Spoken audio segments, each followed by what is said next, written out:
Étant entendu que Dieu existe, nous le croyons et nous le savons, reste à savoir maintenant ce qu'est Dieu. Et c'est un chapitre assez difficile et assez délicat, puisque Dieu est au-dessus de l'univers et donc qu'il nous dépasse infiniment. Qu'est-ce donc que Dieu? Le catéchisme répond à cette question en disant que Dieu est un esprit pur, infiniment parfait, créateur et maître de toutes choses. Dieu est un esprit pur. Qu'est-ce que ce mot « esprit » signifie, sinon que Dieu n'a pas de corps? Dieu est incorporel. Dieu est une substance immatérielle. Il n'a pas de matière pour le composer. Il est esprit.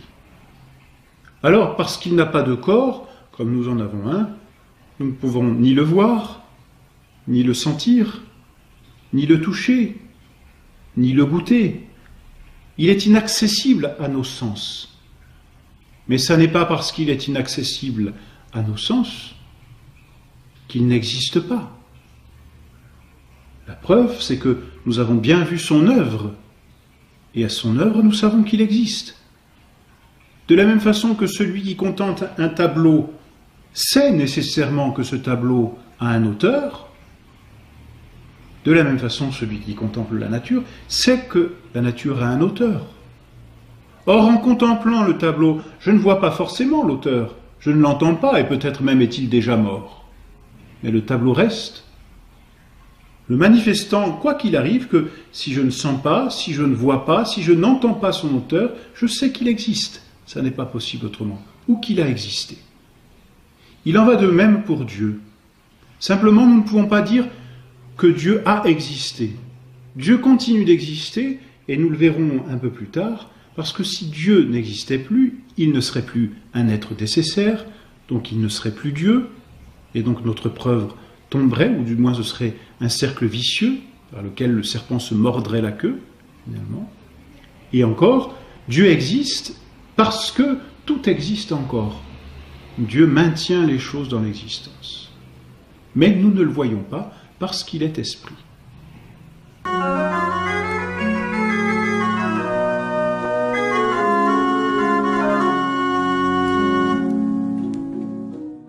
C'est justement d'ailleurs parce qu'il est esprit que Dieu n'est pas mortel. Ce qui fait de nous que nous sommes mortels, c'est que nous avons un corps, et que ce corps composé retourne vers une certaine décomposition, ce que nous appelons la mort. Tout ce qui est matériel a une tendance à se décomposer.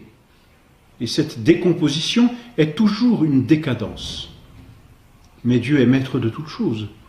Il n'y a pas de décadence en Dieu, donc il n'y a pas de corps en Dieu. Il n'y a pas de matière en Dieu. C'est une plus grande perfection que d'être sans matière, plutôt que d'être avec matière.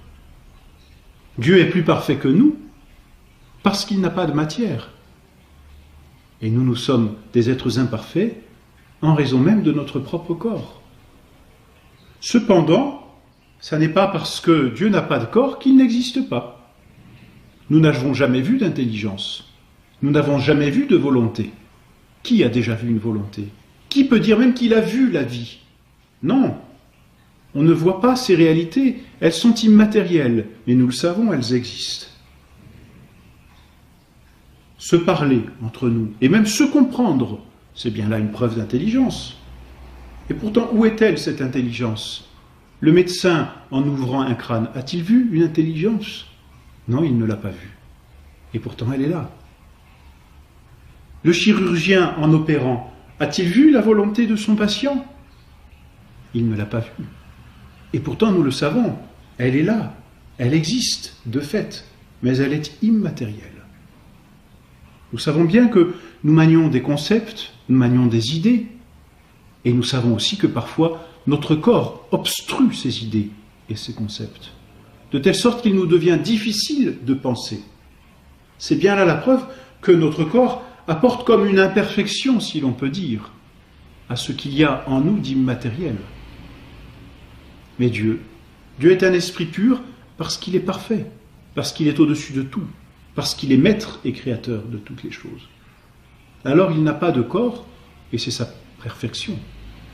Mieux encore, non seulement il n'a pas de corps, mais il est à lui-même sa propre existence. Et c'est ce que nous disions la dernière fois. Il est à lui-même sa propre nécessité d'exister. Il est l'existence. Du reste, Dieu lui-même est apparu à Moïse et lui a dit, lorsque Moïse lui a dit « Mais si l'on me demande votre nom, qui dirais-je que vous êtes ?» Et Dieu lui a répondu « Je suis celui qui suis. » Phrase mystérieuse par laquelle Dieu dit qu'il est à lui-même sa propre existence, autrement dit, sa raison d'exister.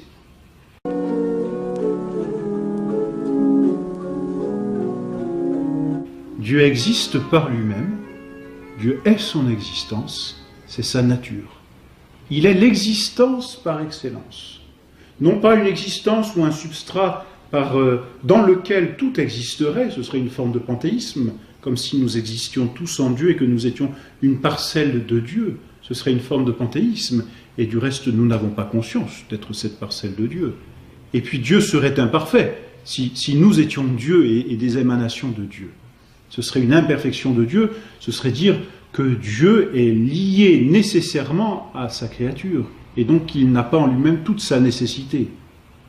Il lui manquerait quelque chose, et ce serait une imperfection. Non, Dieu est à lui-même la nécessité de sa propre existence, il est l'existence, par laquelle, il est vrai, tout être existe, mais par laquelle aussi tout être n'est pas Dieu, et ne peut pas être Dieu.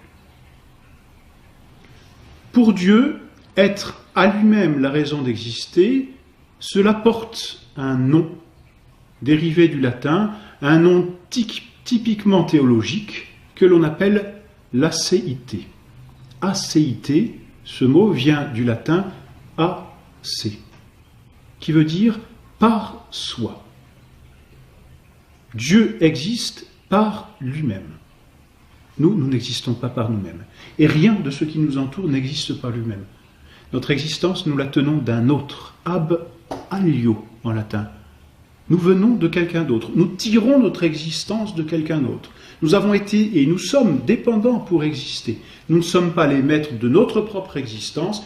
Notre existence, que nous voulions pas, c'est la même chose du reste, notre existence est dépendante d'un autre. Ab alio.